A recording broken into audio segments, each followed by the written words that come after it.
So hello students, I am going now to explain you ray diagram, that is of convex mirror and concave mirror.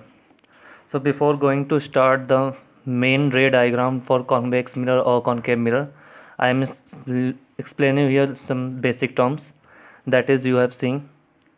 जैसे हम spherical mirror में देखते हैं, spherical mirror हमने draw किया तो centre जहाँ पे स्फेरिकल मिरर आपका बना ड्रॉ किया गया, ड्रॉ करने पे बिल्कुल जहाँ पे उसका सेंटर पॉइंट होगा उसी सेंटर को हम नाम देते हैं पोल। नेक्स्ट जो पॉइंट हम लेते हैं इसी को हम कंप्लीट करना। अगर इस मिरर का जो ये क्या होता है, किसी भी अगर हम सर्कल को लें तो उसका एक पार्ट को ही हम क्या कहते हैं, इस मिरर फॉर्मेशन करते हैं। अब इसके बाद क्या होगा, नेक्स्ट जो हम पॉइंट लेते हैं होता है हमारा फोकस। क्लियर है? फोकस के बारे में आपको मैंने पिछले टॉपिक में बताया था। फिर नेक्स्ट आपका आता है, अगर इसे मैं इस मिरर को अगर मैं कंप्लीट करता हूँ तो कंप्लीट करने पे जहाँ पर भी मुझे सेंटर मिलता है उसे हम क्या का नाम देते हैं, सेंटर ऑफ कर्वेचर का नाम। क्लियर है? तो मेजर हमारे लिए जो पॉइंट है मेरे डायग्राम में जो हमें यूज़फुल है या जो भी हमें ध्यान देना है वो है पोल का, फोकस का और सेंटर ऑफ कर्वेचर का। जो लाइन इससे बिल्कुल सेंटर ऑफ पोल से पास करती है, स्ट्रेट लाइन पास करती है, जो सेंटर ऑफ कर्वेचर, फोकस और पोल को पास करते हुए स्ट्रेट लाइन ज्वाइन करेगी, उसका नाम होता है प्रिंसिपल एक्सिस। और नेक्स्ट जो मैं यहाँ पे मैंने मिरर का पार्ट दिखाया है, मिरर का जितना भी पार्ट हम यूज़ करेंगे अपने रे डायग्राम के लिए, जिसे मैंने यहाँ ए डैश और बी डैश से शो किया है, तो इसका नाम होता है aperture. That is A dash B dash is known as aperture. Clear है? तो हम आ जाते हैं अपने बेसिक रे डायग्राम पे स्फेरिकल मिरर के लिए।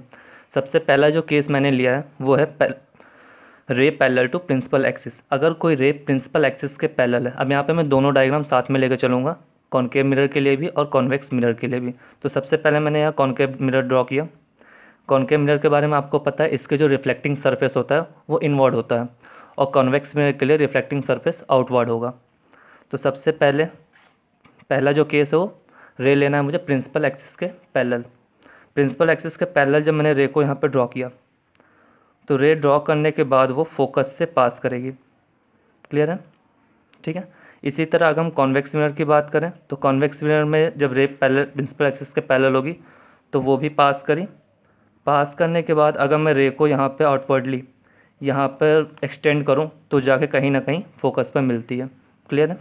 बाकी रिफ्लेक्शन लॉ हर जगह फॉलो होंगे। दैट इज़ अगर मैं बीच में एक नॉर्मल ड्रॉ करता हूँ तो एंगल आई और एंगल आर क्या होंगे, हमेशा इक्वल होंगे। क्लियर है? नेक्स्ट पॉइंट है हमारा है पासिंग थ्रू प्रिंसिपल फोकस। अगर फोकस से पास कर रहा है तो उसमें हमें क्या करना होगा। अब यहाँ पर देख पा रहे होगे आप लोग, फोकस से मैं पास कर रहा हूँ रे को, तो रे यहाँ फोकस से पास होने के बाद बिल्कुल प्रिंसिपल एक्सिस के पैरेलल यहाँ से ट्रैवल कर जाएगी। क्लियर है? इसी तरह अगर हम कॉन्वेक्स मिरर की बात करें तो कॉन्वेक्स मिरर केस में भी प्रिंसिपल एक्सिस के पैरेलल गई और यहाँ से फिर ये सेम एंगल पे यहाँ से वो रिफ्लेक्ट होगी। फिर इसी रिफ्लेक्टर रे को अगर हम एक्सटेंड करें तो ये कहीं ना कहीं जाकर हमारे फोकस पर मिल जाती है। क्लियर है?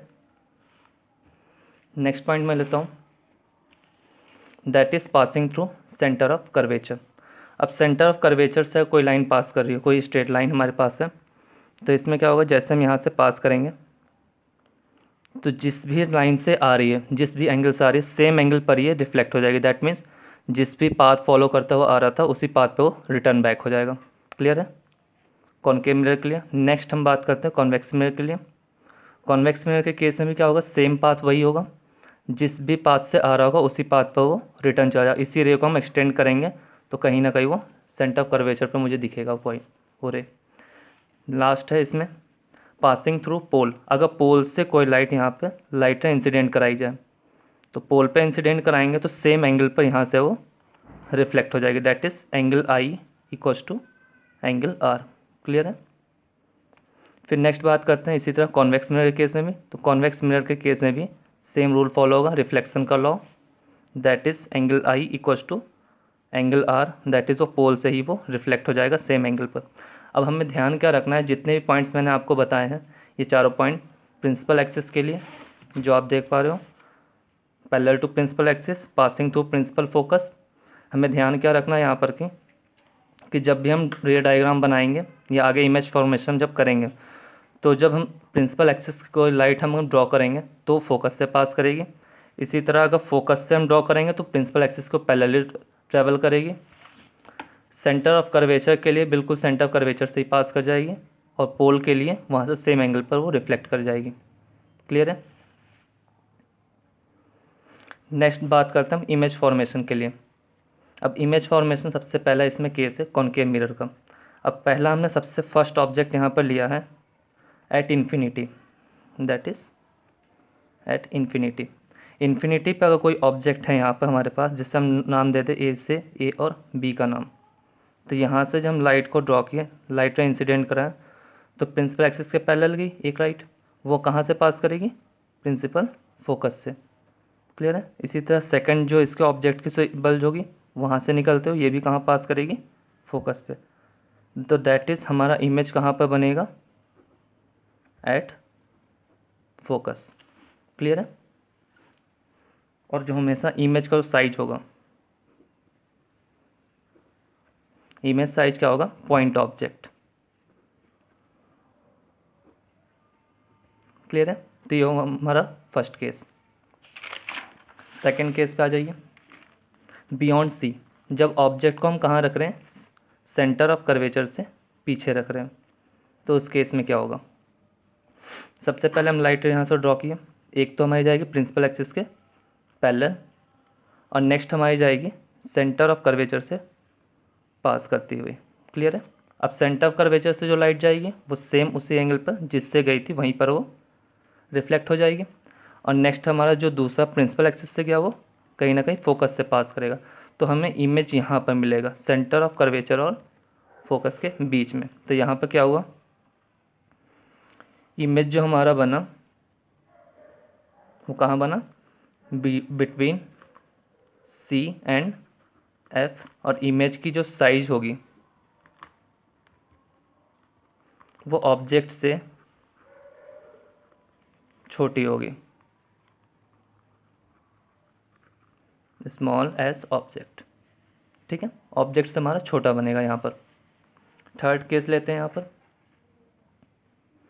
थर्ड केस में मैंने क्या किया है, अब ऑब्जेक्ट को बिल्कुल सेंटर ऑफ कर्वेचर पे प्लेस करते हैं हम।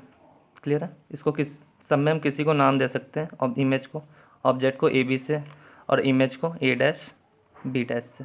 क्लियर है। अब यहाँ से फिर वही प्रिंसिपल एक्सिस के पैरेलल एक लाइट हमने ड्रॉ की, और दूसरा यहाँ से फोकस से पास करता हुआ। क्लियर है। अब फोकस से पास करता हुआ प्रिंसिपल एक्सिस के पैरेलल चला जाएगा, और दूसरा यहाँ से फोकस से पास करेगा। तो बिल्कुल अब यहाँ पे देखेंगे तो जो इमेज फॉर्मेशन होगा यहाँ पर, तो इमेज कहाँ पर बनेगा, एट सी। सी पर इमेज बनेगा, और जो इमेज की साइज होगी वो एग्जैक्टली इक्वल टू सी होगी। क्लियर है।